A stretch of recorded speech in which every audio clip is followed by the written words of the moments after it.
The Valkyrie ships appeared at the edge of Earth's solar system like ghosts from a nightmare. Their vessels were massive, but anyone could see they were dying. Hull plating hung in strips from the sides. Entire sections showed exposed to the vacuum of space. Some ships trailed debris like blood in water. Of the 37 vessels that had fled their homeworld 6 months ago, only 19 remained. Commander Telrin stood on the bridge of the lead ship, his forearms gripping the command rail.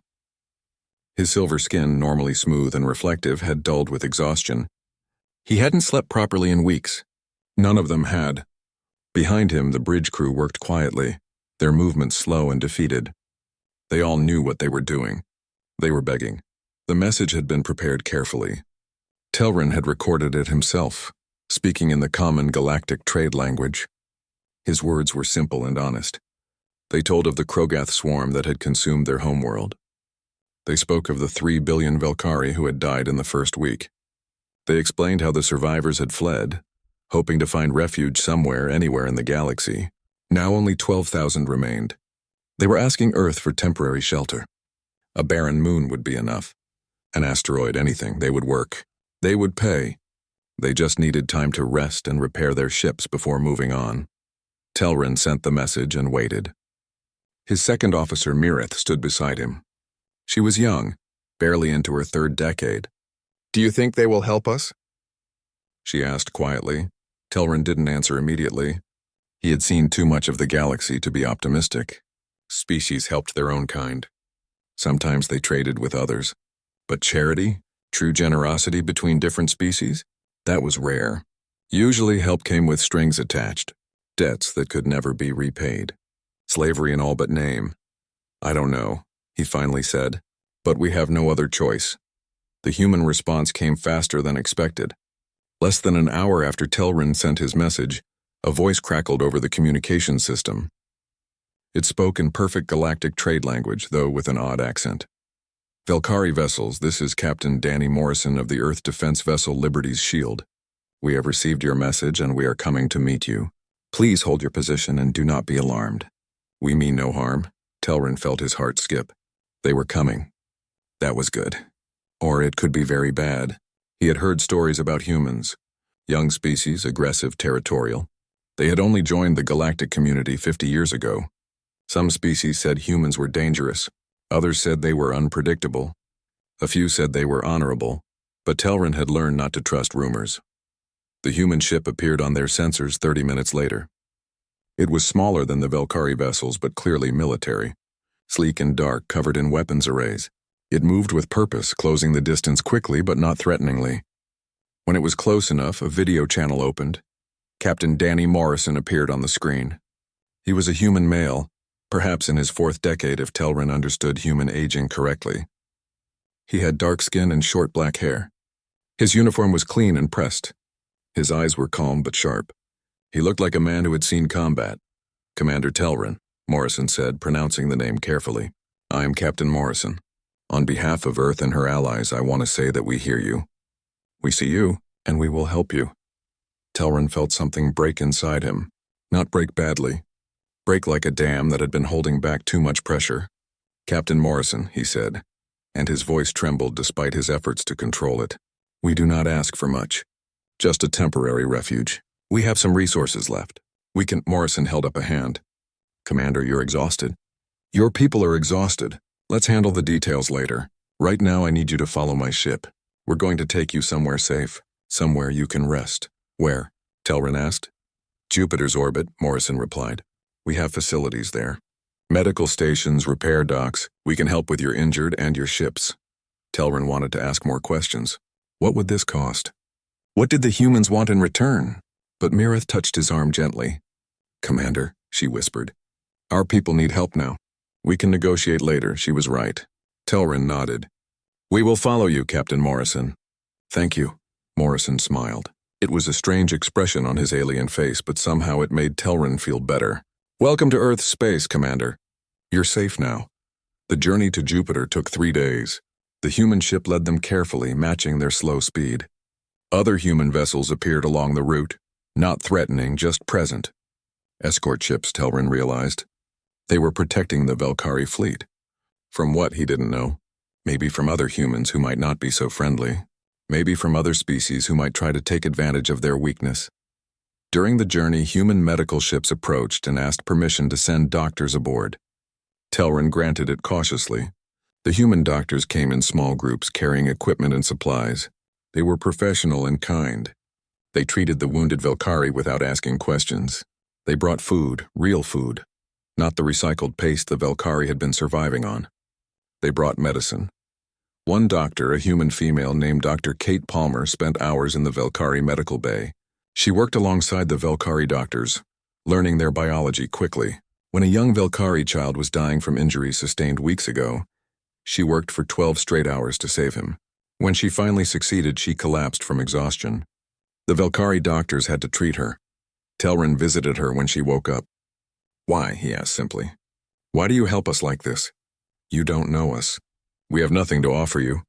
Dr. Palmer looked confused by the question. "You needed help," she said. That's enough reason. It was such a simple answer. Too simple. Telrin didn't believe it could be that easy, but he wanted to believe it. On the third day, they reached Jupiter. The gas giant filled their view screens, massive and beautiful. Its swirling clouds of red and orange seemed to glow in the sunlight. But Telrin wasn't looking at Jupiter. He was looking at what orbited beyond it, a moon, but not a natural moon. This one had been changed, transformed. Telrin could see blue oceans from space. White clouds, green and brown land masses. It looked like a living world. "What is that?" Mireth breathed beside him. Captain Morrison's face appeared on the screen again. "That's Providence," he said. "We've been terraforming it for 15 years. It's not perfect yet, but it's livable. Breathable atmosphere, stable climate, fresh water. We thought you might want to see it before we have our official meeting tomorrow." Telrin stared at the moon. At Providence, something stirred in his chest, something he thought had died with his homeworld. Hope. "It's beautiful," he said quietly. Morrison nodded. "It is. Get some rest tonight, Commander. Tomorrow we talk about your future, and I think you're going to be surprised." That night, Telrin stood alone in his quarters looking out at Providence. The moon hung in space like a promise. Around him, the ship was quiet. His people were sleeping, really sleeping for the first time in months. They felt safe. The human ships surrounded them, not as jailers but as guardians. Telrin thought about his homeworld, about his mate and their children, lost in the first days of the Krogath attack, about the billions who had died, about the survivors who now depended on him to make the right choices. He thought about the humans, about their quick response, their immediate help, their kindness that seemed to ask for nothing in return. It felt too good to be true. But what if it was true? What if they had finally found a species that actually cared? Telrin made a decision. Tomorrow he would go to this meeting with an open mind. He would listen to what the humans offered, and he would hope carefully and cautiously that maybe the universe wasn't as cold and cruel as he had learned it to be. Outside his window, Providence gleamed in the reflected light of Jupiter. A moon transformed into a world. Telrin wondered what other transformations might be possible. Maybe even a broken, exhausted, dying people could be transformed too. Maybe they could live again instead of just surviving. He closed his eyes and allowed himself to imagine it. Home. Not the home they had lost, but a new one, a place where Velkari children could play without fear, where his people could build and create instead of running and hiding, where they could have a future. Tomorrow would bring answers. But tonight, for the first time in 6 months, Commander Telrin allowed himself to hope. The meeting room was designed for humans, which meant everything felt slightly wrong to Telrin. The chairs were too narrow for his wider frame. The table was too low. The gravity was slightly heavier than what his people preferred. But the humans had tried. They had brought in cushions and adjusted furniture. They had dimmed the lights to accommodate Velkari eyes. Small gestures, but Telrin noticed them all. Admiral Linda Hayes sat across from him. She was an older human female, perhaps in her 6th decade. Her hair was gray and pulled back severely. Her face showed lines that spoke of long years of responsibility. Her uniform was covered in medals and insignia that Telrin didn't understand. But her eyes were kind. That was what mattered. Beside her sat Ambassador Greg Sullivan, a human male with red hair and pale skin. He smiled easily and often. He had greeted Telrin with warmth, shaking his hand in the human manner. On the other side sat Captain Morrison, and a younger human female officer introduced as Lieutenant Karen White. She looked nervous, as if this meeting was important to her personally. Telrin had brought Mirith and Elder Sorith, the oldest surviving member of the Velkari Council. Sorith was ancient, his silver skin faded almost to white. He moved slowly, but his mind was sharp. He had seen 8 decades of life and remembered the old days when the Velkari were a powerful species. Commander Telrin, Admiral Hayes began, speaking in galactic trade language. Thank you for meeting with us. I know you and your people have been through an ordeal. We want to help. So let's talk plainly. What do you need? Telrin appreciated the directness. Admiral, we need temporary refuge. We have surveyed your system. There are several barren moons and asteroids that could serve our purposes. We would need to establish basic habitats, repair facilities for our ships. We can do most of the work ourselves, but we would need some raw materials. We can pay. We have some precious metals left, some advanced technology we could trade. We don't want charity, he said the last part firmly. Pride was all they had left. They were refugees, yes, but not beggars. Ambassador Sullivan leaned forward.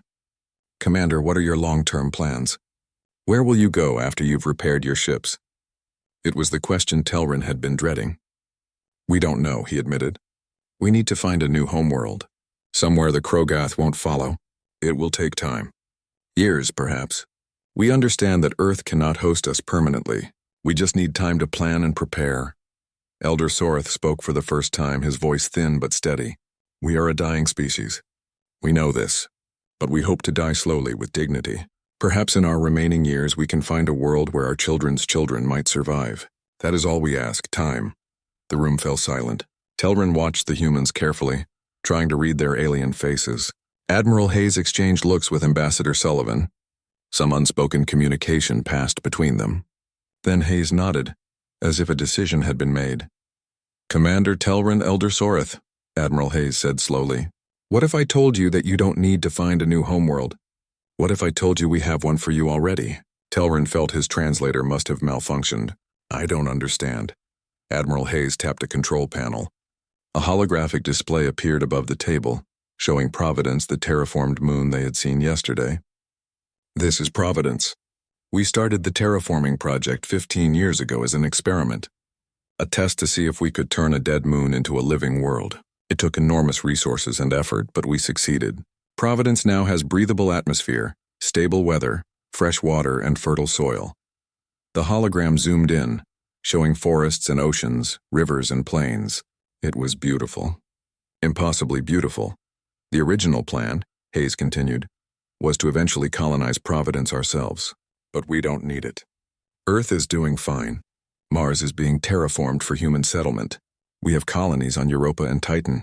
Providence was always more of a because we can project than a because we need to project. She looked directly at Telrin. We're offering it to you, all of it. Providence can support 10 million people comfortably. You have 12,000. There's room to grow. Room to rebuild your civilization. The translator must be broken. It had to be. Telrin heard the words, but they made no sense. You're offering us an entire world? Yes, Ambassador Sullivan said simply. We are. Why? The word burst from Telrin before he could stop it. Why would you do this? What do you want in return? What's the catch? Lieutenant Karen White spoke up suddenly, her voice passionate. There's no catch. You came to our door asking for help. You're refugees. You're hurting. You need a home. We have one to give. That's what neighbors do. They help. But we're not neighbors, Telrin protested. We're not even the same species. We've never met before. You owe us nothing. We're all neighbors in this universe, Admiral Hayes said. And yes, we've never met before. But that doesn't matter. You needed help. You asked for it. We can give it. It's that simple. Nothing is that simple, Elder Sorith said, his old voice sharp with suspicion. In 10,000 years of galactic history, I have never heard of such generosity between species. There must be conditions, terms, requirements. Ambassador Sullivan pulled up a document on the display. There are some basic requirements, yes. Nothing unreasonable. You would need to agree not to use Providence as a base for military aggression against other species. You would need to follow basic environmental protections to keep the ecosystem healthy. You would need to allow human scientists to continue studying the terraforming process, and you would need to maintain peaceful relations with Earth and her allies. He paused. That's it. No tribute, no slavery, no surrendering of technology or resources. You would govern yourselves. Providence would be yours. Telrin felt dizzy. It was too much, too good. His entire life had taught him that when something seemed too good to be true, it was a trap. But he looked at the humans around the table and saw no deception in their faces. Just patience and what looked like genuine concern. I need to discuss this with my people, Telrin said slowly. This is too important a decision to make alone. Of course, Admiral Hayes said. Take all the time you need. In the meantime, you're welcome to send survey teams down to Providence. Walk on the land. See what we're offering. The meeting ended shortly after. As Telrin and his delegation prepared to leave, Captain Morrison approached. Commander, I know this seems crazy. I know you're wondering what the trick is. But I promise you there is no trick. We humans have a saying. We judge a civilization by how it treats those who can't help themselves. You came to us desperate and defenseless. How we treat you now will say everything about who we are, and we want to be the kind of people who help. Back on the Velkari flagship, Telrin called an emergency council meeting. Every surviving leader and elder gathered in the main assembly hall. Telrin explained what had been offered. He showed them the images of Providence. He told them about the conditions, which seemed almost laughably simple. The response was chaos. Some called it a trap. Others called it a miracle. Arguments broke out. Fear and hope warred in equal measure. Telrin let them talk, let them debate. This decision belonged to all of them. Finally, Elder Soreth raised his hand for silence. The hall quieted out of respect for his age. I'm old, Soreth said. I have seen our people at their greatest heights. I have seen them proud and powerful, and now I have seen them reduced to this running and begging. I thought I would die in space, never seeing a world again. His voice cracked with emotion. The humans offer us something I never dreamed possible. A home, a real home. Yes, it could be a trap. Yes, they could be lying. But I look in their eyes and I see something I haven't seen in any other species. I see kindness. Real kindness. Tears ran down his faded silver face. I say we accept. I say we take this chance, because even if it is a trap, even if they betray us, at least we will have had hope one more time. And hope, my friends, is something we haven't had in a very long time. The vote was called. It wasn't unanimous, but it was overwhelming. They would accept the human offer. They would go to Providence. When Telrin informed Admiral Hayes of their decision, the human woman smiled broadly. Welcome home, Commander, she said. Welcome home. Telrin felt something break inside him again, but this time it wasn't a dam. It was a wall he had built around his heart to protect himself from more pain. It crumbled, and hope flooded in to replace it. Maybe, just maybe, they had found something rare in the universe. They had found a species that helped not because they had to, not because they would profit, but simply because it was the right thing to do. Telrin looked at Mireth, who was crying openly. He looked at Elder Soreth, who seemed 10 years younger, with relief. He looked at his people, who were hugging and cheering and weeping.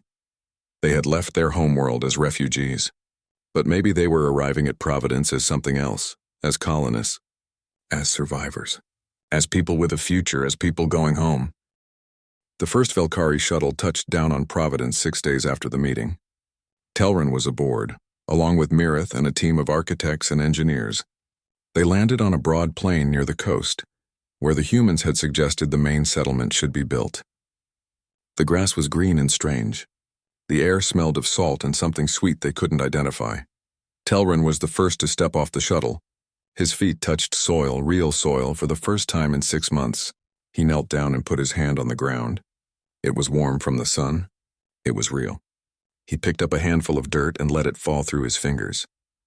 Behind him, Mireth was crying. Several of the engineers were on their knees, pressing their foreheads to the earth in the traditional Velkari gesture of gratitude. A human shuttle landed nearby. Alex Carter stepped out, a tall human male with blonde hair and an easy smile. He was the director of the Providence construction project, assigned by Earth to oversee the building process. He walked over to Telrin and extended his hand. Telrin took it, shaking in the human manner he was learning. Welcome to Providence, Commander, Alex said. What do you think? It's beautiful, Telrin replied honestly. more beautiful than I imagined. Well, let's make it even better, Alex said. We've got a lot of work to do. But the good news is you're not doing it alone. Earth has committed full support. We've got construction crews, engineers, supplies, everything you need. Over the next few days, Telrin witnessed something he had never seen before. Ships began arriving, hundreds of them. Human cargo vessels, large and slow but packed with materials. They brought prefabricated housing units, medical facilities, power generators, water purification systems, agricultural equipment, and more. Mountains of supplies appeared on the plain, organized with efficient precision. But it wasn't just equipment. People came too. Human engineers who volunteered to help with construction, human doctors who set up medical stations, human teachers who offered to help establish schools, human families who simply wanted to welcome their new neighbors. Alex worked alongside the Valkyrie architects to design the settlement. The humans could have just built human-style buildings, quick and efficient. Instead, they asked questions. What did Valkyrie homes traditionally look like? What was important in Valkyrie culture? What would make the Valkyrie feel at home? The resulting designs were a blend of both species' styles. Valkyrie spiral motifs incorporated into human structural engineering, buildings that honored the past while being practical for the present. It was beautiful in a way that made Telrin's chest ache. The construction went faster than anyone expected. Human machines could work day and night. Valkyrie workers, given hope and purpose for the first time in months, threw themselves into the labor with desperate energy. Within 3 weeks, the first residential district was complete. Basic, yes, but functional, clean, safe. The first Valkyrie families moved in, leaving the cramped ships behind. Telrin watched a young Valkyrie couple carry their child into their new home.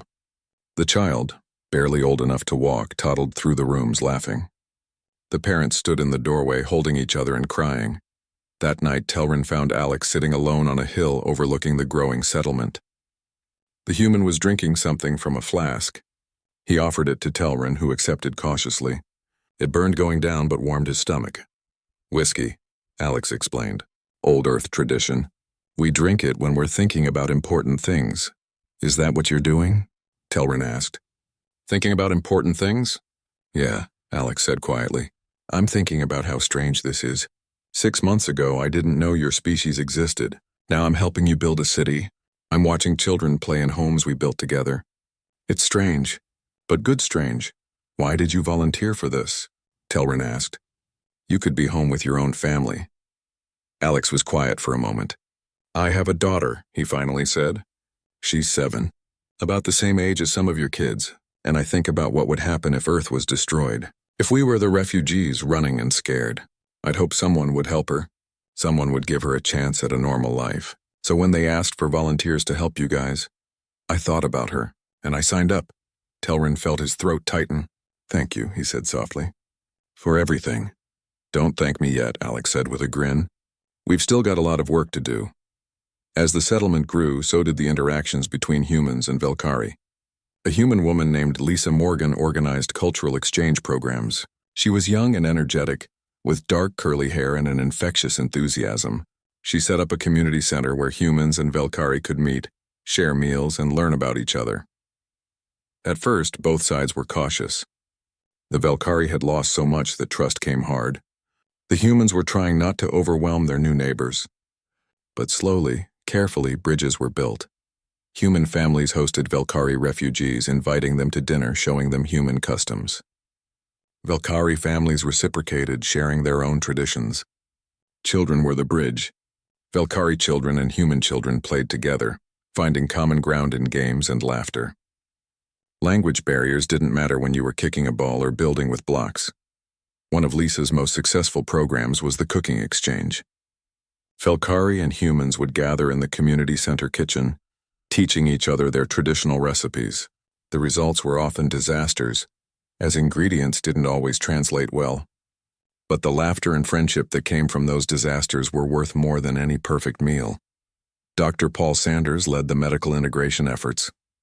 He was an older human male, bald and stocky, with gentle hands and infinite patience. He worked with the Valkyrie doctors to understand their biology, to identify potential health risks from living on Providence. There were concerns about allergies, about diseases that might jump between species, about whether Valkyrie could safely eat earth plants. Dr. Sanders spent weeks testing, studying, adjusting. He developed inoculations that would protect both species. He created dietary guides showing which Earth foods were safe for Velkari consumption. He trained human medics in Velkari physiology and Velkari medics in human medicine. By the time he was done, the medical clinic on Providence could treat both species equally well. 3 months after landing, the settlement had a name. The Velkari Council and human advisors agreed on New Velkar. It was simple but meaningful.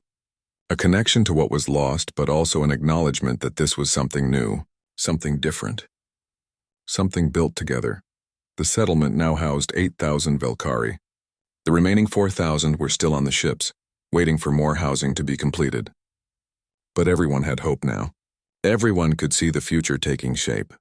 Telrin stood in the center of New Velkar, watching the activity around him. Velkari and humans worked side by side, building new structures. Children played in the streets, their laughter mixing together regardless of species. In the distance, agricultural fields were being prepared for the first planting season. Mireth joined him, carrying a data pad. "Commander, the resource surveys are complete. The northern continent has extensive mineral deposits. The Southern Ocean has rich fishing grounds. This world can support us for generations." Telrin nodded, but he wasn't thinking about resources. He was thinking about the human construction worker who had stopped to help a Velkari child find her lost toy, about the Velkari elder teaching human teenagers the traditional Velkari star songs, about the mixed teams working together so naturally that you sometimes forgot they were different species. "Mireth," he said quietly, "what if the Krogath find us here?" It was the question that had been haunting him for weeks. They had fled the Krogath, but the swarm never stopped hunting once it marked its prey. Eventually, they would follow the Velkari's trail. Eventually, they would come here. And when they did, they would find not just 12,000 Velkari, but an entire human settlement. They would find Earth's newest project. The humans would be in danger because they had helped the Velkari. Mireth's face went pale. "I haven't wanted to think about it," she admitted. "But we need to. We need to tell the humans, warn them. Give them a chance to reconsider before it's too late." "Yes," Telrin said. "We do." That night, he requested an emergency meeting with Admiral Hayes. He would tell her everything. About how the Krogath never stopped. About how they followed their prey across light years. About how everyone who helped the Velkari was putting themselves in danger. He would tell her, and then he would offer to leave. To take his people back to the ships and lead the Krogath away from Earth. It would mean giving up Providence. Giving up the home they had just found. But it was the right thing to do. The humans had given them everything. The least the Velkari could do was not bring destruction to their doorstep. But as Telrin prepared for the meeting, he looked out over New Velkar one last time. At the lights glowing in the windows. At the streets where both species walked together. At the future they had begun to build, and he wondered if the humans would let them leave. Or if Earth would surprise him once again. The meeting room was the same one where they had first discussed Providence. But everything felt different now. Then Telrin had been a desperate refugee. Now he was the bearer of terrible news. News that might destroy everything they had built. Admiral Hayes arrived with Captain Morrison and a new face, a human male introduced as Commander Jake Phillips. He was head of Earth's military intelligence, a thin man with sharp eyes that seemed to see everything. Ambassador Sullivan was there too, looking concerned but calm. Telrin had brought Mireth and Elder Soreth again. He also brought Lieutenant Kathis, a young Velkari male who had been a military officer before the fall. Kathis had been studying the long-range sensor data, and what he found had confirmed Telrin's worst fears. "Thank you for meeting with us on short notice," Telrin began. His voice was steady, but his hands trembled slightly. "I have information I should have shared sooner. Information about the Krogath." Admiral Hayes leaned forward. "Go on." Telrin took a deep breath. "The Krogath are not like other species. They don't have a homeworld. They don't have a civilization in any way you would understand. They're a swarm. A hive mind spread across thousands of bioships. They consume worlds, harvest everything, and move on. They destroyed our homeworld in less than a month." He pulled up holographic images showing the Krogath attack. The humans watched silently as the recordings played. Massive organic ships descending on Velkar, cities burning, millions dying. It was hard to watch. "We fled," Telrin continued. But the Krogath don't forget. Once they mark prey, they follow, they hunt. They never stop. He paused, then delivered the blow. Lieutenant Kethis has been monitoring long-range sensors. The Krogath have changed course. They're following our trail. They're coming here. The room was silent. Telrin forced himself to continue. We estimate they will arrive in 6 to 8 months. Maybe less. When they come, they won't just attack the Velkari. They'll attack everything, Providence, Jupiter's moons. They'll follow the trail all the way to Earth if they have to. His voice broke. You've given us everything. A home, a future.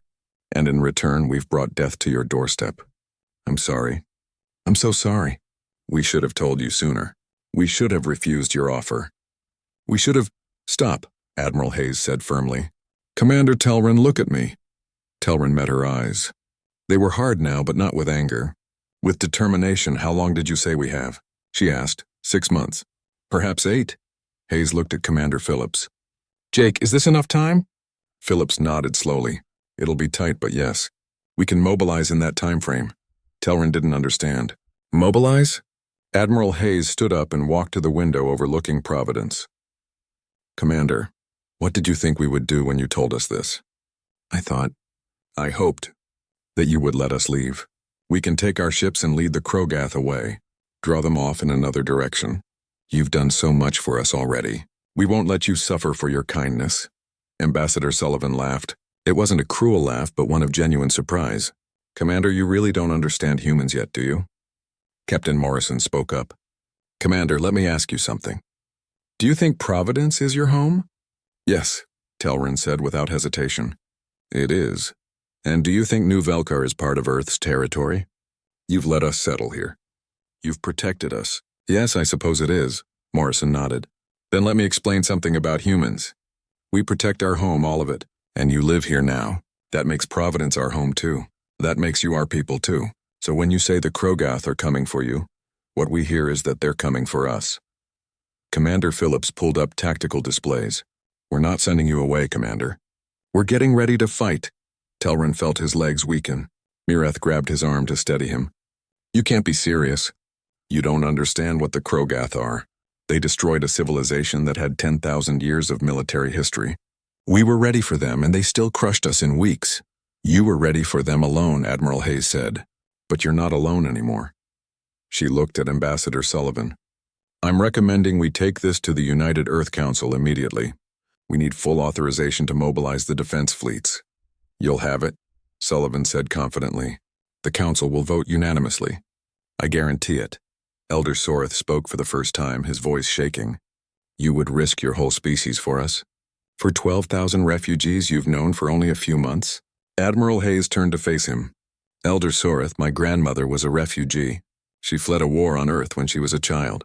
Another country took her in, gave her shelter, kept her safe. Because of that kindness, she survived. She had children who eventually had me. Everything I am exists because someone helped when they didn't have to. She walked back to the table. I believe the universe is better when we help each other. When we build instead of destroy. When we protect instead of abandon. The Krogath are coming here to destroy. Well, they're going to find out what happens when they threaten something humanity has decided to protect. Telrin wanted to argue, to protest, to explain that this was suicide. But he looked at the faces around the table and saw no fear. Just resolve. Just determination. These humans were going to fight, and nothing he said would change their minds. What do you need from us? He asked quietly. Commander Phillips answered. Everything you know about the Krogath. Their tactics, their biology, their weapons, their weaknesses. We need to know how they fight so we can figure out how to beat them. They've never been beaten, Kethis said. Not in any recorded history. They've consumed dozens of civilizations. Then I guess we'll be the first, Phillips said with a cold smile. Let's get to work. The next few days were intense. Velkari military officers worked with human analysts, sharing every scrap of information about the Krogath. Battle recordings were analyzed. Biology reports were studied. Tactical simulations were run again and again. The humans learned quickly. They asked sharp questions. They saw patterns the Velkari had missed. They began developing strategies, testing theories, pushing boundaries. Meanwhile, word spread through the Velkari community. The humans knew about the coming threat, and they were preparing to fight. The reaction was overwhelming. Velkari broke down crying in the streets, unable to process such loyalty. Others insisted on volunteering, wanting to fight alongside the humans who were risking everything for them. Telrin walked through New Velkar one evening, watching his people process the news. An old Velkari female stopped him. She was crying. "They're going to die for us," she said. "These humans are going to die protecting us." Why? Why would they do this? Telrin didn't have a good answer. He just knew that they would. A public meeting was called in the central square. Thousands of Velkari gathered, along with hundreds of humans. Admiral Hayes stood on a platform to address them all. The crowd was silent, waiting. "By now you've all heard," Hayes said. Her voice carried across the square, amplified by speakers. "The Krogath are coming. They're following the Velkari trail. They'll be here in about 6 months." Murmurs ran through the crowd. Fear, anxiety, despair. "I want to be clear about something," Hayes continued. "Earth is going to fight. Not because we have to. Not because we're getting something in return. We're fighting because Providence is our home now. Because the Velkari are our neighbors. Because running away isn't who we are." She paused. "We're mobilizing the largest defense fleet in Earth's history. Every available ship. Every available weapon. We're going to turn Jupiter's orbit into the most heavily defended position in the galaxy, and when the Krogath arrive, they're going to learn something important. They're going to learn that humanity doesn't abandon its friends." The crowd erupted, Velkari and humans together cheering and crying. The sound was deafening. Telrin stood at the edge of the crowd, Mirith beside him. "They're really doing this," Mirith whispered. "They're really going to fight for us." "Yes," Telrin said. "They are. Will they win?" Telrin thought about the Krogath swarms that had darkened the skies of his homeworld. About the bioships that could devastate a city in minutes. About the millions who had died. Then he thought about the humans. About their strange, fierce determination. About their refusal to give up or back down. About the way they looked at the impossible and shrugged and tried anyway. "I don't know," he admitted.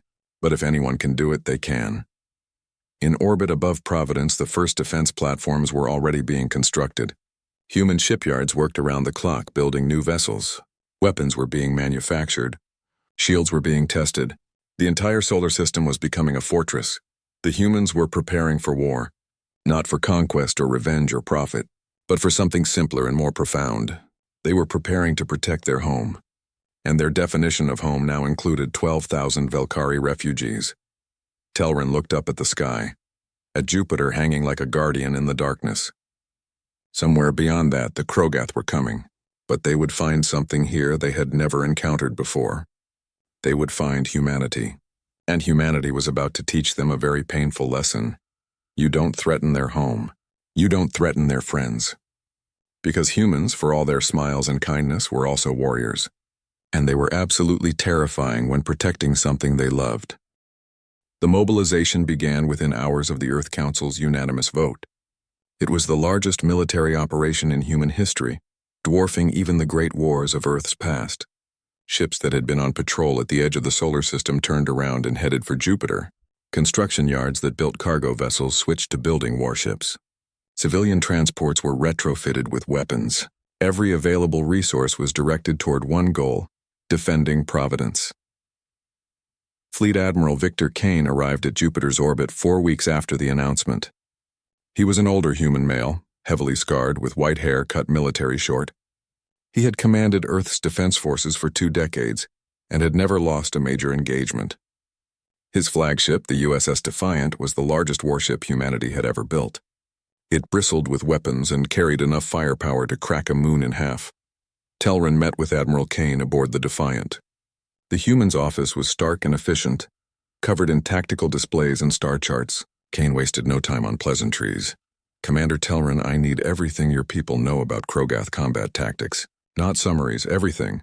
Battle recordings, sensor logs, tactical analyses, casualty reports. I need to know how they move, how they target, how they coordinate. I need their weaknesses." "They don't have weaknesses," Telrin said quietly. "We searched for years. We tested every weapon, every strategy. Nothing worked consistently." Kane smiled grimly. "Everything has a weakness, Commander. We just need to find it. Now let's get to work." Over the next weeks, Telrin watched as the human military machine transformed Jupiter's orbit into a fortress. The scale was staggering. 600 warships arrived, each one a masterpiece of human engineering. They ranged from small, fast corvettes to massive dreadnoughts that made even the Valkyries' largest ships look small. But it wasn't just ships.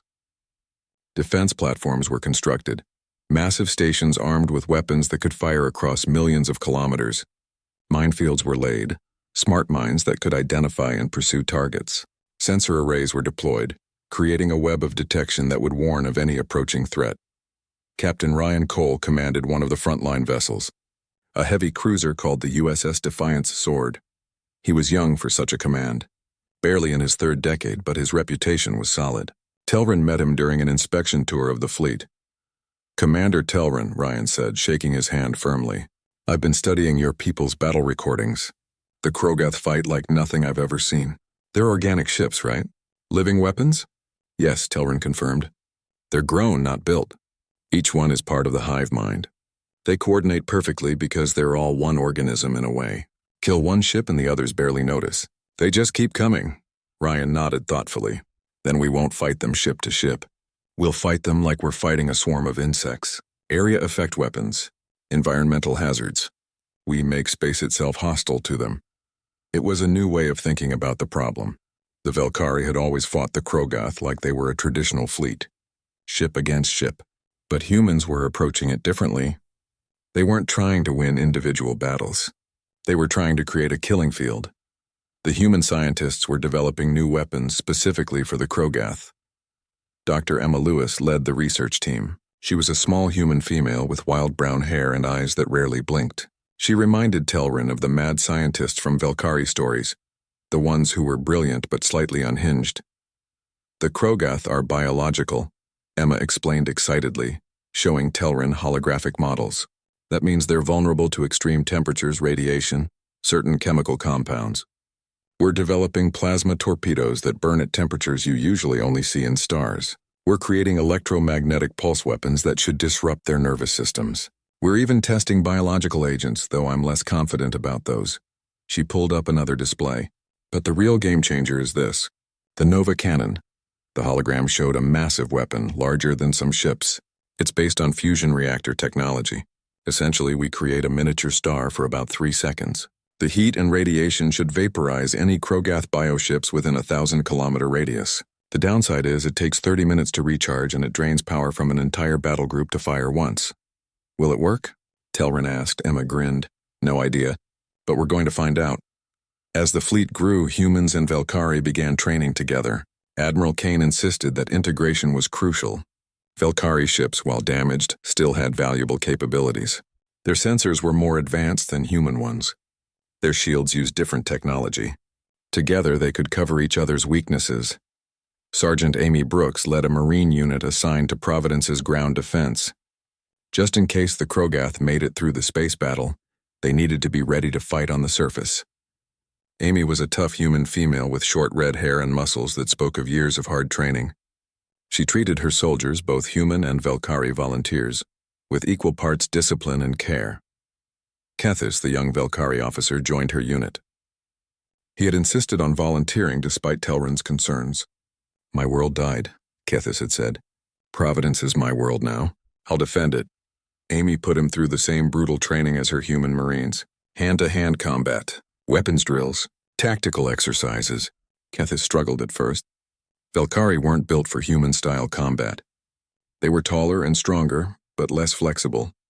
But he adapted, learned, improved.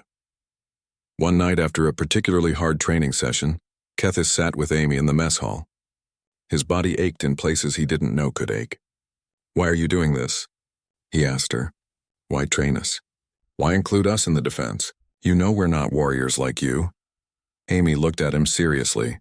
"Do you know what family means to humans?" "I've learned. It's those related by blood or bonding." "It's more than that," Amy said. "Family is who you choose to stand with, who you choose to protect, who you choose to die for if necessary. You're on Providence. That makes you family. And family stands together." She punched his shoulder lightly. "Besides, you're tougher than you think. I've seen you keep up with human Marines. That's not nothing." As the months passed, the defensive preparations intensified. Every day brought new innovations, new strategies, new weapons. The humans seemed to have an unlimited capacity for creative violence. They found ways to weaponize asteroids, to use Jupiter's gravity as a slingshot, to create kill zones using nothing but debris and momentum. But they also maintained life on Providence. The settlement kept growing. Children kept playing. Schools kept teaching. It was important, Admiral Kane said, to remember what they were fighting for. They weren't just defending territory. They were defending lives, dreams, futures. Telrin spent his days coordinating between the Velkari and human forces. He shared every piece of intelligence, every tactical insight. At night, he walked through New Velkar, looking at the lights in the windows, listening to the sounds of life. Velkari and human voices mixing together, music from both cultures blending in the community center. Children's laughter regardless of species. 5 months after the warning, long-range sensors detected the Krogath swarm. They were coming earlier than expected, moving faster than the Velkari had ever seen them move. There were thousands of bioships, maybe tens of thousands. It was impossible to get an accurate count. They filled space like a plague. Admiral Kane called a final briefing for all senior officers, both human and Velkari. The mood was tense but determined. No one spoke of defeat. Humanity didn't seem to know the word. "They'll be here in 2 weeks," Kane said, his voice calm. "Maybe less if they continue to accelerate. Here's what's going to happen. We're not meeting them head-on. We're letting them come to us. We've turned Jupiter's orbit into the most heavily defended position in the galaxy. Every meter of space is monitored. Every approach is trapped. They want Providence. They're going to have to go through all of us." He looked around the room, making eye contact with each officer. "I won't lie to you. This will be the hardest battle humanity has ever fought. Many of us won't survive. But we will hold this line. We will protect Providence, because that's what we do. We protect our home. And Providence is our home now." Captain Ryan Cole stood. "Sir, what are our engagement protocols?" "Weapons free from the moment they enter the outer defense perimeter," Kane replied. "Hit them with everything we have. Mines, missiles, energy weapons, kinetic bombardment, the Nova cannon when it's ready. We bleed them with every meter they advance. We make them pay for every inch." Telrin stood as well. "Admiral, the Velkari fleet will fight alongside you. We're not many, only 19 ships, but we know the Krogath.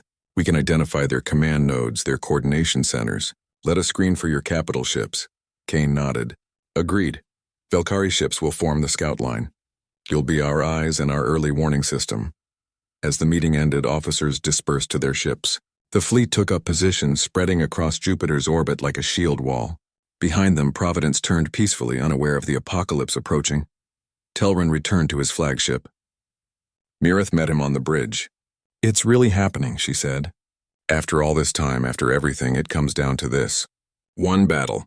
Everything we are, everything we've built, depends on." The Krogath swarm arrived like a nightmare made real. They dropped out of faster-than-light travel at the edge of the outer defense perimeter. And for a moment, the sensor screens went white with the sheer number of contacts. Thousands upon thousands of bioships, each one a living weapon grown from the harvested remains of dead worlds. They moved with purpose, with coordination, with the absolute certainty of predators that had never known defeat. Admiral Kane watched from the bridge of the USS Defiant as the swarm organized itself. The Krogath weren't rushing in blindly. They were assessing, planning, adapting. They had consumed dozens of civilizations. They knew how to fight. All ships. Kane's voice carried across every vessel in the fleet. "This is it. Remember your training. Trust your crews. Protect your wingmen. And show these things what happens when they threaten our home." He paused, then added quietly, "Weapons free.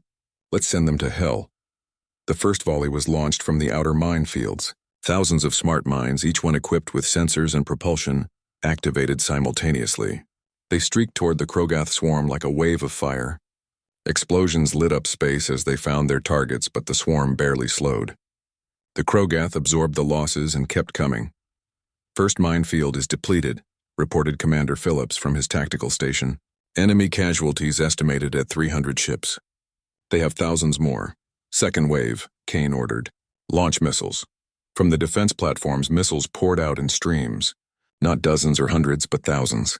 Each one guided by its own targeting system.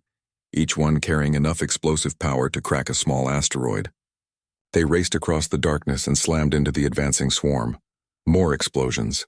More Krogath ships destroyed. But still they came. Captain Ryan Cole watched from the bridge of his cruiser as the Krogath pushed through the outer defenses. His tactical officer, Lieutenant Nick Barnes, kept calling out updates.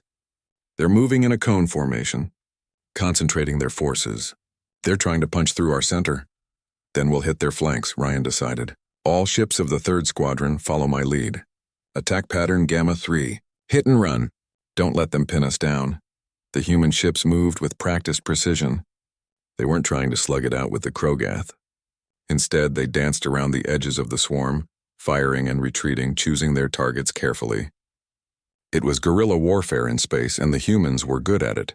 The Velkari scout ships provided crucial intelligence. Telrin coordinated the information flow from his flagship, identifying the larger Krogath vessels that seemed to coordinate the others. These were the command nodes, the brain centers of the hive mind. If they could be destroyed, it might disrupt the swarm's coordination. Target Alpha 7, Telrin transmitted to the human fleet. Large bioship, coordinates following. We believe it's a command node. Captain Cole received the transmission and smiled grimly. All ships concentrate fire on target Alpha 7. Let's cut off the head and see if the body notices. 6 human cruisers focused their fire on a single massive Krogath vessel. Energy beams cut across space. Missiles streaked in. The bioship's organic armor held for a moment, then burst open. The ship convulsed and died, and the Krogath did notice. The swarm's advance faltered briefly as nearby ships lost coordination. It only lasted seconds, but it was enough.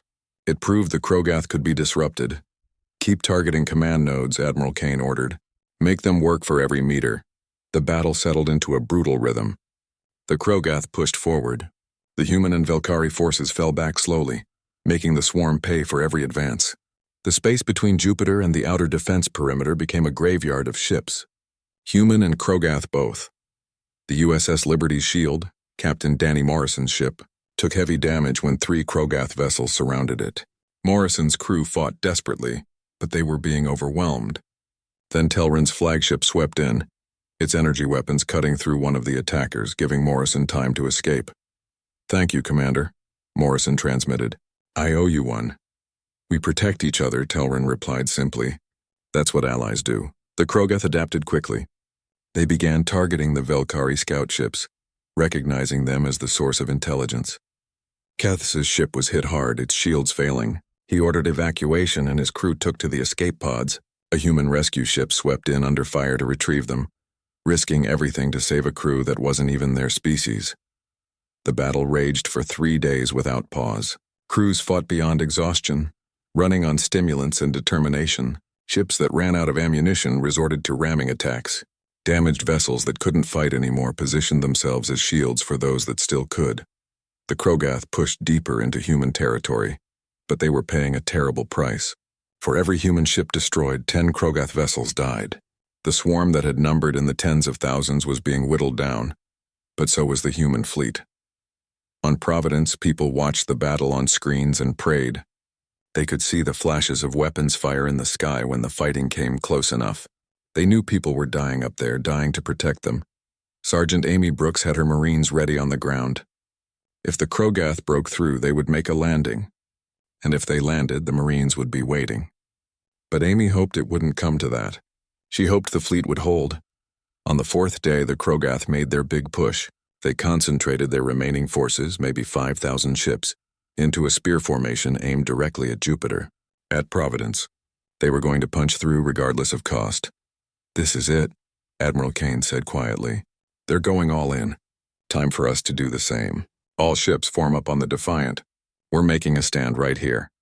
The human fleet, reduced to maybe 300 operational ships, formed a wall between the Krogath and Providence. Behind them were the last defensive platforms, the final minefields, and then nothing but Providence itself. Dr. Lewis, Kane called over the command channel. Is the Nova cannon ready? Emma Lewis's voice came back, tired but steady. Yes, sir, but we'll only get one shot. After that, we'll need at least an hour to recharge, and frankly, I don't think the power grid will survive a second firing. One shot is all we'll get anyway, Kane said. Prepare to fire on my mark. The Krogath swarm advanced. They were close now. Close enough that individual bioships could be seen on the view screens. They were horrible things. All twisted organic architecture and pulsing membranes. They looked like nightmares. All ships, Kane ordered. Concentrate fire on the flanks. Create a corridor. We're going to let them think they're breaking through. The human ships focused their fire on the edges of the Krogath formation, deliberately leaving a gap in the center. It was a gamble. If the Krogath realized it was a trap, they could spread out. But if they took the bait, if they concentrated in that corridor seeking the quick breakthrough, the Krogath took the bait. They poured into the gap, condensing their formation, racing toward what they thought was a breach in the human lines. Thousands of bioships packed close together, all pushing for the same objective. Now, Kane said quietly, fire the Nova cannon. The weapon had been positioned on the largest defense platform, pointing directly down the corridor the humans had created. It fired. For 3 seconds, a miniature star existed in the space between Jupiter and the Krogath swarm. The heat was beyond measure. The radiation was lethal for millions of kilometers. Every Krogath ship in the concentrated formation simply vaporized. Organic matter couldn't survive that kind of temperature. It didn't matter how tough they were, how adapted. Matter broke down at the atomic level. When the light faded, nearly half the remaining Krogath fleet was gone. Just gone, turned to atoms. The remaining Krogath ships scattered. For the first time in their existence, they showed something that might have been fear. They had never encountered this. Had never faced prey that could unleash the power of a star. All ships pursue and destroy, Kane ordered. Don't let them regroup. The human fleet, bloodied and battered, charged forward. This wasn't fighting anymore. This was hunting. The Krogath tried to flee, tried to scatter, but the humans were faster, angrier, more determined. They had lost friends. They had bled. And now they were making the Krogath pay for every drop. Captain Ryan Cole led his squadron in pursuit of fleeing Krogath ships. His cruiser was barely holding together, running on emergency power, but he didn't stop. Keep firing, he ordered his crew. Keep firing until we're out of ammunition or out of targets. The Velkari ships joined the pursuit. Telrin's flagship, damaged but operational, hunted down Krogath command nodes. Every one they destroyed made the swarm weaker, more confused, easier to kill. The battle lasted another 2 days as the humans systematically destroyed the remnants of the swarm. Some Krogath ships tried to run, fleeing into deep space. The humans let them go. Let them carry the message to whatever hive mind coordinated the swarms. Let them spread the word. Earth fights back. Humanity protects its own. On the 6th day, the last Krogath ship was destroyed. The battle was over. Admiral Kane stood on the bridge of the Defiant, looking at the tactical display. Of the 600 ships he had started with, 3 months after the battle, Providence celebrated its first harvest festival. The timing was symbolic, marking not just the gathering of the first crops grown on Velkari and human farms together, but also the rebirth of hope after the darkness of war. The central square of New Velkar had been transformed with decorations from both cultures. Velkari prayer ribbons hung alongside human festival banners. The air smelled of cooking food, a mix of earth spices and Velkari herbs that somehow blended into something new and wonderful. Telrin stood at the edge of the square, watching the celebration. Children ran between the stalls, human and Velkari playing games that borrowed rules from both species. Adults gathered in mixed groups, talking and laughing. Some spoke of the battle, but most spoke of the future, of plans to expand the settlements, of new farms being planted, of schools being built, of life continuing. Admiral Linda Hayes found him there, a cup of something warm in her hands. She offered him one and he took it, recognizing it as the human drink called tea. They had learned to enjoy earth beverages, just as many humans had learned to drink Velkari bloom water. Quite a party, Hayes said, watching the crowds. Your people and mine have reason to celebrate, Telrin replied. We survived. We have a home. We have a future. We have more than that, Hayes said. She pulled out a document, an official-looking paper with seals and signatures. This was ratified yesterday by both the Earth Council and your Velkari Council. I wanted to give it to you personally. Telrin took the document and read it carefully. His hands began to shake. This is a treaty of protection. Providence becomes an official protectorate of Earth. The Velkari become part of the human interstellar community. Read the rest, Hayes urged. He continued reading. The terms were generous, almost unbelievably so. Earth would maintain a permanent defense fleet in orbit around Providence. They would provide technology, resources, and support for Velkari development. They would help search for any other Velkari survivors who might have fled before the homeworld fell. In return, the Velkari would share their knowledge, their culture, and their loyalty. It was a partnership, not a surrender. But this section here, Telrin pointed. It says Providence has voting representation in the Earth Council. That Velkari are considered Earth citizens with full rights and protections. That our children born here are citizens of both Providence and Earth. Yes, Hayes said simply. You're not refugees anymore, Telrin. You're family, and family takes care of each other. Telrin felt tears on his face. 3 months ago, they had been dying refugees with nowhere to go. Now they were citizens of an interstellar community, protected, valued home. I don't know how to thank you, he said, his voice breaking. You already have, Hayes replied. Your people fought alongside us in the battle. Kethis and other Velkari volunteers are training to join our military. Your scientists are sharing knowledge that's advancing our technology by decades. You're not taking from us, Telrin. You're giving. That's what makes this work. Across the square, Kethis was indeed celebrating. The young Velkari had survived the battle when his ship was destroyed, rescued by humans who risked their lives to save his crew. Now he wore the uniform of an Earth military cadet. He had enrolled in the Earth Naval Academy, one of the first Velkari to do so. He was laughing with a group of human cadets, telling stories of the battle with the exaggeration of the young. Sergeant Amy Brooks was there too, her arm in a sling from an injury sustained when a piece of debris had hit her rescue ship. She was surrounded by her Marine unit, both human and Velkari. They had trained together, fought together, and now they celebrated together. The bonds formed in preparation for battle had become something deeper. True friendship. Dr. Paul Sanders sat with a group of Velkari doctors, discussing a joint research paper they were publishing. It was about the successful medical integration of 2 species on one world. The breakthrough treatments they had developed together. The paper was already causing excitement in the galactic medical community. Humans and Velkari working together were achieving things neither could have done alone. Lisa Morgan had transformed the community center into a school where human and Velkari children learned together. She had developed a curriculum that taught both languages, both histories, both cultures. The children were growing up seeing each other as classmates and friends, not as different species. They were the future, and they were building it together. Captain Danny Morrison found Telrin later in the evening.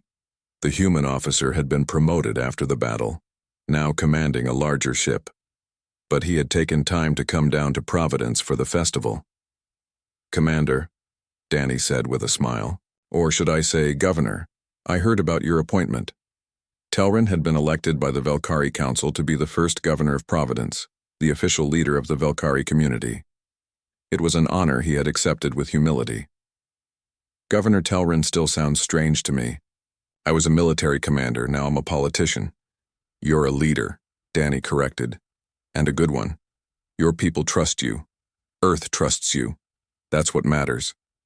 They walked together through the festival, 2 leaders who had become friends through shared struggle.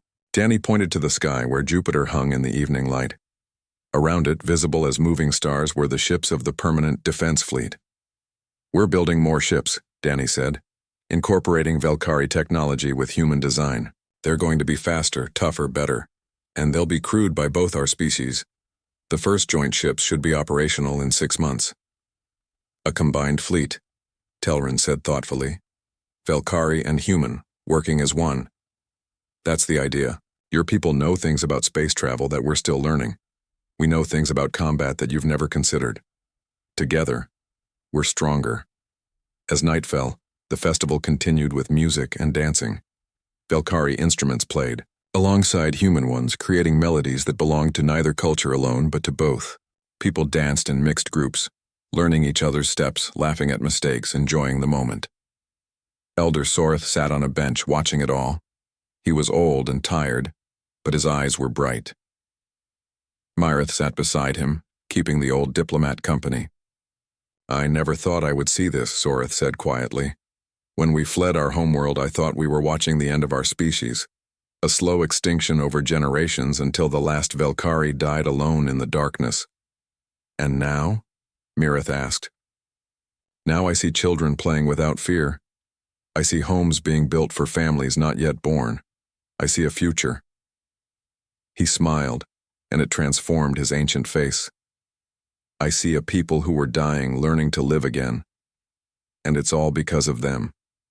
The humans. He gestured at the crowds. Do you know what makes them special, Mirith? It's not their technology. It's not their military strength. It's that they choose kindness. They choose to help. They choose to protect, even when it costs them everything.